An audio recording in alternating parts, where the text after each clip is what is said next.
Welcome प्यारे छात्रों। अभी अभी या तो आप 11th क्लास में होंगे या फिर 12th क्लास में होंगे और अभी आपके मासिक टेस्ट भी खत्म हुए हैं। इसके बाद त्रैमासिक परीक्षाएं आने वाली हैं। तो गाइज, अगर आप सोच रहे हो कि मैं 11th और 12th क्लास में साथ साथ आप अपनी नीट की भी तैयारी कर सकते हैं या नहीं कर सकते हैं, तो ये आपके लिए बहुत ही गंभीर सवाल है। जी हाँ गाइज, अगर आपका सपना एक डॉक्टर बनना, तो उसके लिए आपको नीट का एग्जाम पास करना बेहद जरूरी है। अगर आप नीट का एग्जाम क्लियर नहीं कर पाओगे तो आप डॉक्टर नहीं बन पाओगे। और जैसा कि आपको पता भी है, नीट यूजी का एग्जाम है बहुत नज़दीक आ चुका है और आप क्लास 11th और 12th क्लास में होते हुए भी इसकी प्रिपरेशन और बेहतर कर सकते हो। हालांकि आप 12th क्लास के बाद नीट का एग्जाम दोगे और अभी आप 11th और 12th क्लास में हो, तो साथ साथ आप अपनी इस पढ़ाई को जारी रख सकते हो। तो इसके लिए आपको क्या करना पड़ेगा, कुछ इंपॉर्टेंट टॉपिक्स हैं उनका आपको विशेष ध्यान रखना पड़ेगा। अगर आप उन टॉपिक्स का ध्यान रखते हो तो नीट के एग्जाम में आप अच्छा स्कोर कर सकते हो। अगर आपका सपना एक डॉक्टर बनने का, तो फ्रेंड आपको पता ही है, पढ़ाई तो सभी लोग करते हैं लेकिन सिलेक्शन सभी का नहीं होता है। इसके पीछे बहुत बड़ा कारण है। तो यहां पर हम पहले पॉइंट की बात करें। यहां पर मैंने आपके लिए कुछ पॉइंट्स लिखे हुए हैं। जहां से भी आप अपनी पढ़ाई कर रहे हो वहां से आपको अपने हैंड रिटन नोट्स बनाने होंगे। ये नोट्स इस कठिन समय में आपके लिए रामबाण का काम करेंगे। जब भी आपके एग्जाम्स होते हैं उस समय सिर्फ आपके ये हैंड रिटन नोट्स ही काम आते हैं। चाहे नीट का एग्जाम हो, चाहे 12th स्टैंडर्ड का या 10th स्टैंडर्ड का बोर्ड का एग्जाम हो, अगर आपने अपने हैंड रिटन नोट्स नहीं बनाए हैं तो लास्ट मोमेंट में आप इधर उधर भटकते रहोगे। 4 से 5 बुक्स उठा लोगे, अलग अलग राइटर की बुक्स उठाओगे, उनको पढ़ोगे तो आपका ध्यान है बिल्कुल भटक जाएगा। तो इस चीज से बचने के लिए आपको अपने हैंड रिटन नोट्स बनाने पड़ेंगे। चाहे आप किसी की भी तैयारी कर रहे हो, हैंड रिटन नोट्स आपको 100% बनाने हैं। दूसरी बात, आप किसकी तैयारी कर रहे हो। मान लीजिए आप बोर्ड की तैयारी कर रहे हो 12th क्लास की, तो आपको पता होना चाहिए आपका सिलेबस क्या है, परीक्षा का पैटर्न क्या है, किस तरीके से पेपर आने वाला है।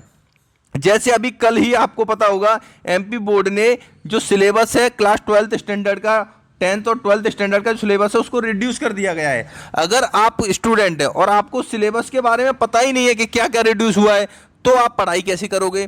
तो सबसे पहला पॉइंट ये भी है, आपको परीक्षा का पैटर्न, सिलेबस में क्या क्या आने वाला है, इसका पता होना बेहद जरूरी है। तो कोई भी तैयारी करने से पहले इसके बारे में नॉलेज ले लेना। तीसरा पॉइंट, ये बहुत बड़ा योगदान आपकी परीक्षा की तैयारी करने में निभाता है, मॉक टेस्ट।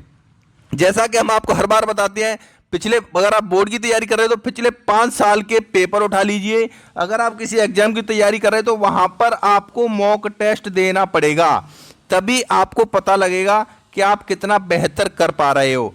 आपकी इस बात को ध्यान में रखते हुए मॉक टेस्ट देने के लिए अनअकैडमी आपके लिए all India mock test series लेकर के आ चुका है। इसकी लिंक मिल जाएगी आपको वीडियो के डिस्क्रिप्शन में, वहां पर जाकर के आपको एनरोल कर लेना है।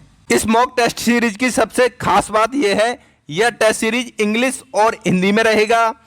All India NEET UG rank predictor यहां पर आपको मिलेगा। Detailed video solution to each question, इस टेस्ट में जितने भी क्वेश्चन पूछे जाएंगे उनका आपको डिटेल्ड वीडियो सॉल्यूशन भी दिया जाएगा। Detailed test report with question level analytics, और जो मॉक टेस्ट रहेगा वो आपके नीट यूजी के लेटेस्ट एग्जाम पैटर्न को ध्यान में रखते हुए बनाया गया है। तो ये मॉक टेस्ट सीरीज आपके लिए बहुत फायदेमंद साबित हो सकती है। तो गाइस, वीडियो की डिस्क्रिप्शन में लिंक दी गई है, वहां पर जाकर के आप एनरोल कर लेना और इस मॉक टेस्ट सीरीज में पार्टिसिपेट करके अपने आप का अनुमान लगा सकते हो आपने कितनी पढ़ाई की है। ये मॉक टेस्ट सीरीज 28 अगस्त से चल रहा है, आज 4 सितंबर हो चुका है। तो आप 7 सितंबर वाली मॉक टेस्ट सीरीज में पार्टिसिपेट कर सकते हो, 9 सितंबर वाली मॉक टेस्ट सीरीज में पार्टिसिपेट कर सकते हो। वहां पर अगर आपसे कोड मांगा जाएगा तो आपको मेरा कोड PH1 यूज करना है। अगर आप अनअकैडमी पर कोई सब्सक्रिप्शन ले रहे हो तो वहां पर अगर आप मेरा कोड PH1 यूज करते हो तो 10% इंस्टेंट डिस्काउंट भी आपको मिल जाएगा। तो गाइस, मॉक टेस्ट देने के लिए ये सबसे बेहतरीन प्लेटफॉर्म है। यहां पर जाइए, रजिस्टर कीजिए और नीट के एग्जाम के लिए मॉक टेस्ट दे करके अपने आप का आकलन कीजिए, लिंक डिस्क्रिप्शन में है। उसके बाद गाइस, आपको पता होना बेहद जरूरी है, अगर आप नीट की तैयारी कर रहे हो तो नीट की तैयारी में एग्जाम पास करने के लिए आपको कितने नंबर लाना जरूरी है। जैसे आप बोर्ड का एग्जाम देते हो, 100 नंबर का टेस्ट होता है, तो उसमें पास होने के लिए आपको 33 नंबर लाने होते हैं। तो ऐसे ही आपको पता ना होना चाहिए किसी भी एग्जाम की आप तैयारी कर रहे हो उसके पासिंग मार्क क्या है, आप उतने नंबर लेकर के आ पा रहे हो या नहीं ला पा रहे हो। अगर उतने नंबर भी नहीं ला पा रहे हो तो आपका सिलेक्शन कहाँ पर होने वाला है। तो ये भी बहुत महत्वपूर्ण है। तो इसका भी अंदाज़ा आपको कब लगेगा, जब आप मॉक टेस्ट सीरीज दोगे, तब आप इसका बखूबी अंदाज़ा लगा सकते हो। एंड लास्ट पॉइंट है, अकॉर्डिंग टू सिलेबस पढ़ाई करें। सिलेबस का आपको विशेष ध्यान रखना है। जो लेटेस्ट सिलेबस अपडेट होते रहते हैं उनके अकॉर्डिंग ही आपको पढ़ाई करनी है। अगर आप कुछ इधर उधर की फालतू चीज़ें पढ़ लोगे जो कि एग्जाम से रिलेटेड नहीं है तो आप अपने लक्ष्य से भटक सकते हो। तो गाइज इन चीज़ों का विशेष ध्यान रखना किसी भी एग्जाम को देने से पहले।